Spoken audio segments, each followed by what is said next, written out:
Bonjour à tous, nous sommes le jeudi 30 avril et on termine cette première semaine de reprise de cours avec le dernier exercice du bac blanc et on va faire déjà un petit peu d'approfondissement et pour les BTS et les terminales. Donc on rentrera donc, vous avez entendu les infos, peut-être en juin, les bacs pro les premiers. En tous les cas, le déconfinement, c'est bientôt, dans une semaine et 3 jours. On va continuer à travailler. Et voilà le problème que vous voyez à l'écran. Donc il s'agit d'un clinker constituant d'un ciment qui libère dans l'air une grande quantité de dioxyde de carbone, CO2.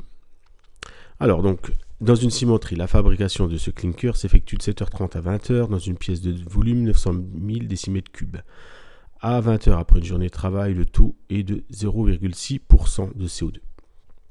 Justifie le volume de CO2 présent dans cette pièce à 20h est 5400 décimètres cubes. Bon là, il n'y a pas grand-chose, c'est une application d'un pourcentage. 0,6% de 900 mètres cubes, décimètres cubes. Bien, je vous laisserai le faire tout seul. Pour diminuer ce taux de CO2 durant la nuit, l'entreprise a installé une pièce, une colonne de ventilation. Le volume est alors modélisé par une fonction en fonction de T écoulé après 20 heures, exprimé en minutes. T varie ainsi dans l'intervalle 0 690, 690 minutes, vous comprenez pourquoi, puisqu'il y a 690 minutes entre 20h et 7h30. On admet que la fonction V, définie et dérivable sur l'intervalle 0 690, est une solution de l'équation différentielle. Alors pour certains d'entre vous, vous savez pas ce que c'est qu'une équation différentielle. En fait, notre fonction f, on va la remplacer par un y, donc c'est la fonction y', la fonction qu'on dérive, plus 0,01 fois la fonction qui doit être égale à 4,5.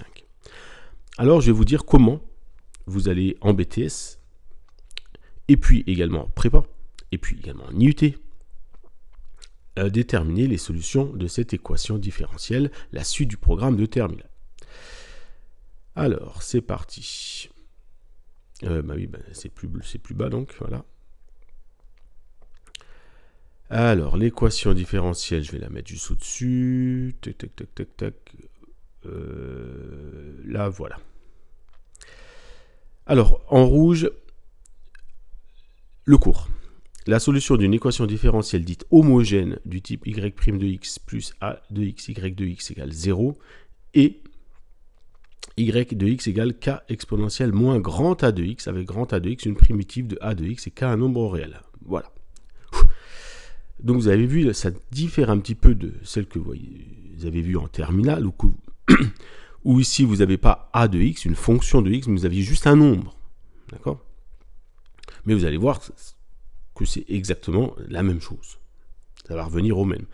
En terminale, vous avez juste un cas particulier de cette propriété. Alors on y va. Donc l'équation homogène, d'abord, première définition pour ceux qui n'ont jamais vu, ceux qui étaient en bac pro l'ont passé, c'est cette équation différentielle, y' plus 0,01y, égale, mais au lieu de 4,5, c'est un 0. Voilà. Homogène, on résout quand est-ce que c'est égal à 0. Donc voilà, donc ça je vous l'ai déjà écrit, écrite. Donc, quelle est la primitive donc, de cette fonction? Alors là, c'est du t, donc on parle, puisque la variable, c'est le temps, de la fonction 0,01. Vous le savez tous, qu'elle est une primitive de 0,01. Sinon, vous prenez GeoGebra, et puis vous trouvez une primitive de 0,01. Ok? Donc, une fois que vous avez votre primitive, les solutions dans l'équation que j'appelais EH, équation homogène, sont de la forme y de t, au lieu de f de t, j'écris y de t, égale, on reprend la formule k exponentielle moins grand A de t. Vous savez pas? GeoGebra. Donc, dans la partie calcul littéral, calcul formel, vous écrivez résolve l'équadif. Vous écrivez votre équadif y' plus 0,01y, donc l'équation homogène c'est égal à 0. Oui. Et puis ça vous donne la solution y égale exponentielle moins x sur 100. Juste à la place du x, vous remplacez par t, et puis si la fraction vous déplaît, vous écrivez 0,01. D'accord? Donc vous avez votre première solution. Donc du coup, qu'est-ce qu'il y a à faire? Ici, vous recopiez ce que vous avez trouvé avec GeoGebra. Oui. Et puis ici, juste une primitive de 0,01. À la limite, vous demandez avec GeoGebra, je vous l'ai déjà montré, ici vous écrivez intégrale et puis ça vous donne une primitive. Bon, je vous le fais, mais je le ferai une dernière fois. Donc intégrale de 0,01. Et qu'est-ce que ça me donne? Surprise, ça me donne rien du tout. Alors donc faites attention quand vous écrivez intégrale, c'est ce qu'il faut faire, mais ensuite il faut bien cliquer dessus, parce qu'il faut le « et ». Voilà. Donc là, ça va fonctionner. On y va, et ça me donne bien 1 centième de x, ou 0,01x, plus une constante. Voilà, donc ça vous donne ici l'intégrale, vous ne mettez pas la constante, parce que vous avez mis, c'est marqué une primitive, et puis ici, vous écrivez les solutions, c'est de la forme exponentielle, moins 0,01t. Ok. Donc voilà, alors j'ai pas tout à fait fini, parce que nous on veut la solution de l'équation différentielle entière. Donc vous avez une deuxième propriété, là vous l'avez tous eu en terminale, la solution d'une équation différentielle avec second nombre, c'est du type k exponentielle moins ax, donc c'est toujours moins grand A de x, c'est toujours la même chose, la première partie, donc la solution de l'équation homogène, plus ys de x que j'appelle, c'est ys de x, c'est la solution particulière de l'équation différentielle. Alors pour trouver cette solution particulière, c'est le travail qu'on va faire lundi, les solutions particulières de l'équation différentielle. Il y a deux façons. La façon qu'on va faire en BTS, et puis ce qu'on va faire après dans le supérieur, avec la variation de la constante. Évidemment, celle-là, tout le monde n'est pas obligé de le faire. Mais la première, oui, vous serez obligés tous de le faire, puisque c'est de votre programme. C'est pour tous les BTS comme les bacheliers. Donc une solution particulière de l'équation différentielle E, certains, je pense, le savent, une particulière, ça va être une constante. On va appeler grand C. Pourquoi une constante? Parce que quand on dérive une constante, ici, on obtient 0. D'accord? Donc 0,01 fois une constante égale 4,5, on n'a plus qu'une petite équation à faire. Alors je vous ai tout écrit.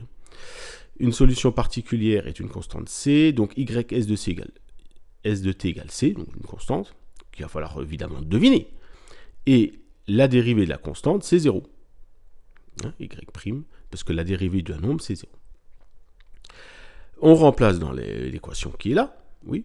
Donc ça me donne quoi? Ça me donne 0 plus 0,01 fois y, donc fois la constante, égale 4,5. Pour avoir C, qu'est-ce qu'il suffit de faire? Une petite division. Et ensuite, on a l'équation générale, c'est-à-dire ce que vous avez trouvé ici, oui, plus la solution particulière, c'est cette constante. Vous n'êtes pas sûr de votre résultat? Mais si, puisqu'on ne vous le donne pas. Donc, GeoGebra. Donc, je refais exactement la même chose, résolve les quadifs. Et au lieu de 0, je mets 4,5. Donc, vous avez vu ici, je retrouve l'équation de l'équation différentielle que vous venez de faire, homogène, plus cette constante qui est égale à 450. Et quand vous résolvez cette équation, vous avez bien 450. Deuxième question, vérifiez que pour tout réel t, v de t égale 4950 exponentielle moins 0,01t plus 450. Donc là, on va vous demander de trouver le k. Le k, la constante, la première constante, celle que vous avez trouvée ici. Ce k-là, ce nombre réel. D'accord? Pourquoi? Parce qu'au départ, on sait quelque chose. Qu'est-ce qu'on sait qu'au départ? Au départ, on sait que c'est marqué où le volume de CO2 dans la pièce est égal à 5400 décimètres cubes. Donc on sait que c'est 5400 décimètres cubes. Donc du coup, comme c'est 5400 cm3, quand on remplace T par 0 au départ, c'est pour ça que c'est écrit ici, V de 0, ça doit donner 5400. Voilà, donc je vous ai déjà donné le nombre là. Donc ensuite, vous résolvez l'équation avec l'inconnu qui va être K. K. Alors je vous mets un peu plus loin. Alors là, ça va toujours être pareil. Dans n'importe quelle équation différentielle, solution d'équation différentielle du premier ordre, ça s'appelle, du premier ordre, parce qu'on n'a que ici une dérivée, y'. Du second ordre, il y aura 2, y seconde. Donc ça sera toujours exponentiel du nombre qui est là. Et là, ça sera 0. Donc ça tombe bien, parce que exponentielle 0, vous connaissez tout ce que ça fait, fois k, donc ça, c'est facile à faire. Plus le nombre, la constante que vous avez trouvée là, égale le nombre qui est là, 5400. Voilà. Et vous devez trouver k. On vous donne dans l'énoncé le nombre, c'est 4950. Donc du coup, ce que vous trouvez au départ, les solutions d'équations différentielles, c'est ça, avec k à la place de 4950. Et lorsque vous remplacez t par 0, vous trouvez la valeur particulière de k, c'est 4950. Donc il y a juste un petit calcul à faire. Donc je vous laisse le faire. Donc voilà, donc avec des conditions, donc la solution particulière, j'ai tout dit, comment résolver une équation différentielle. Donc lundi, on verra un petit peu la suite. Donc toujours la même formule, la nouvelle formule qui est là. Et puis comment on trouve des solutions particulières. Et puis ensuite le calcul de k, ça sera toujours pareil. Donc on va faire ce travail lundi. Donc ensuite, questions 3 et 4. Quel que sera en décimètres cubes le volume de CO2 à partir de 21 heures? Donc là, c'est vraiment des questions assez intéressantes, très pratiques. Donc 21 heures, ça correspond à t égale combien de minutes, sachant qu'on commence à quelle heure? À 20 heures, d'accord? Donc, à combien de minutes ça correspond? Donc, vous calculez V de ce nombre-là.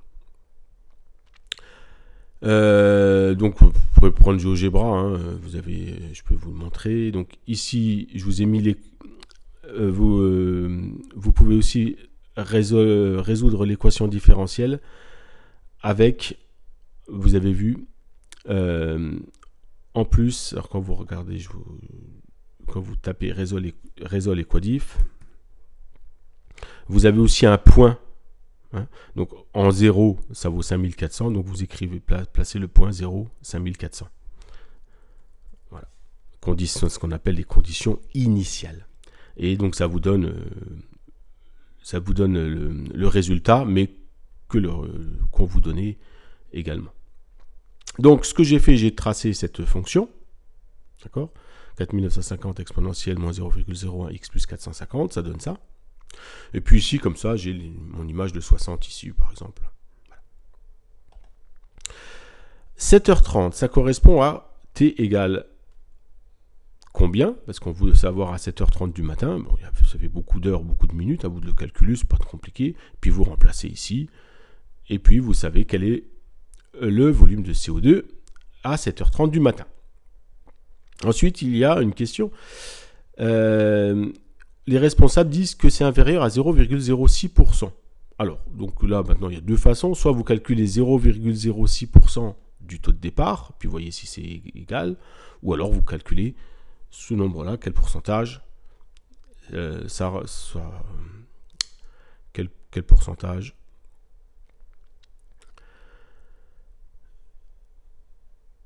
ça représente par rapport au taux de départ, au nombre de départ, qui est donc de 5400. Ok? Donc, est-ce que il n'y a plus qu'à faire une phrase, les responsables ont tort ou raison? Et ensuite, déterminer à l'heure à partir de laquelle le volume de CO2 est inférieur à 900 décimètres cubes. Alors là, il y a trois façons. D'accord? Donc souvent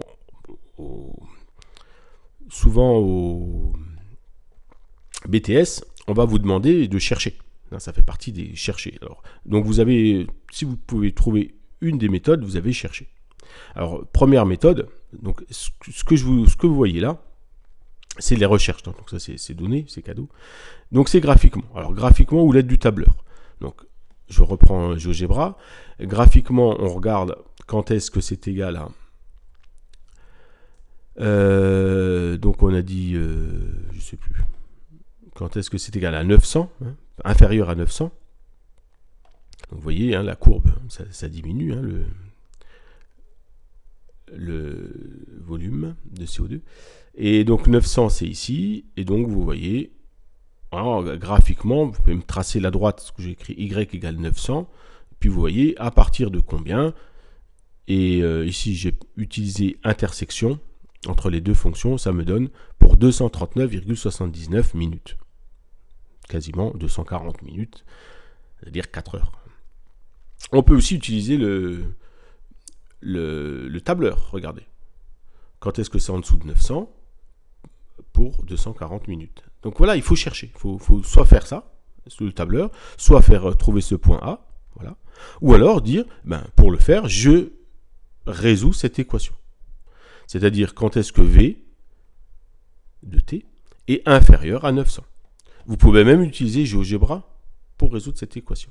En PTS, ça marche. Vous avez les points, vous avez cherché. Vous avez trouvé les trois façons. Donc ici, vous compléterez. Hein. Et puis, pour tout le monde, je vous laisserai faire quand même ce calcul. Hein. J'ai cherché à votre place. Donc le 450, il va de l'autre côté, devient un moins. Ensuite, on divise par 4950. On applique la fonction ln, c'est la troisième ligne. Ça me fait sauter le e. D'accord ? Donc il restera moins 0,01t. Et puis, pour avoir t, il faudra encore diviser par moins 0,01. Et puis, ça vous donnera le même résultat. C'est-à-dire, vous allez trouver quand t est supérieur à 239,79. Donc voilà pour cet exercice qui va terminer une première semaine de reprise douceur. Pour la semaine prochaine, commencer des choses un peu plus compliquées, comme je vous ai dit, sur les équations différentielles. Et puis vous verrez, il y aura plein d'autres révisions en même temps grâce à ce chapitre. Bon grand week-end à vous et à lundi pour les terminales et mardi pour les BTS.